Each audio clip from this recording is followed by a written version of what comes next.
Telangana news today में आपका खैर मकदम है। आइए देखते हैं आज की ये अहम खबर। Rajiv Gandhi international airport Hyderabad immigration point से 4 परवाजें 1396 आज़मीन हज को लेकर मदीना मुनव्वरा रवाना हुई। इस मौके पर मौलाना जाफर पाशा सानी और स्पेशल ऑफिसर महकूम अखिलती बहबूद तफसीर इकबाल ने बतौर मेहमान खुसूसी शिरकत की और बस को झंडी दिखाकर इसको एयरपोर्ट रवाना किया। हैदराबाद इमिग्रेशन पॉइंट से इन हाजियों की परवास के साथ 5429 आज़मीन हज मदीना मुनव्वरा पहुँच गए हैं। इस मौके पर हज कमेटी के एग्जीक्यूटिव ऑफिसर लियाकत शरीफ, असिस्टेंट एग्जीक्यूटिव ऑफिसर इरफान शरीफ, हज कमेटी का अमला और दीगर सरकारी महकमों का अमला मौजूद था। आइए देखते हैं इस सिलसिले में हमारे नुमाइंदे शेख सईद की ये खुसूसी रिपोर्ट।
पीछे मत रहिए प्लीज।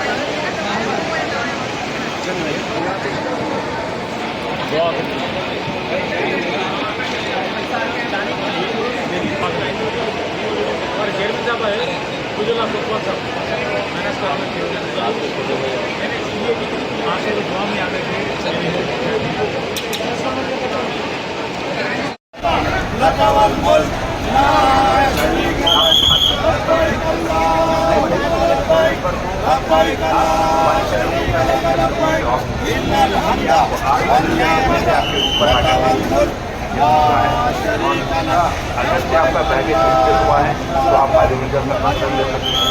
नंबर 4, अगर से आप पिछड़ हो आप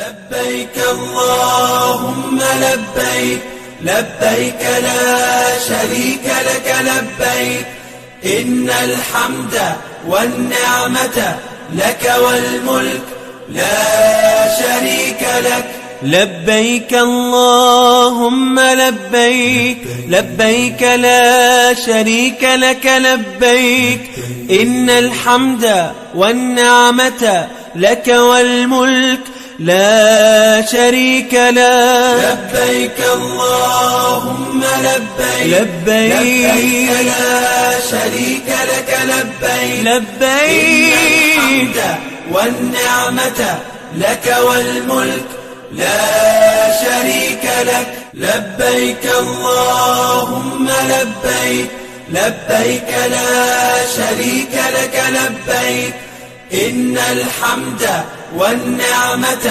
لك والملك لا شريك لك لبيك اللهم لبيك لبيك لا شريك لك لبيك إن الحمد والنعمة لك والملك لا شريك له لبيك اللهم لبيك لبيك لا شريك لك لبيك لبيك والنعمة لك والملك لا شريك لك لبيك اللهم لبيك لبيك لا شريك لك لبيك إن الحمد والنعمة لك والملك لا شريك لك لبيك اللهم لبيك لبيक لا शरीक लक लबैक। अब दीजिए इजहारुल हक को इजाज़त। मिलते हैं अगले खबर के साथ, तब तक के लिए हमारे चैनल को लाइक कमेंट शेयर करना ना भूलें। अल्लाह हाफिज़।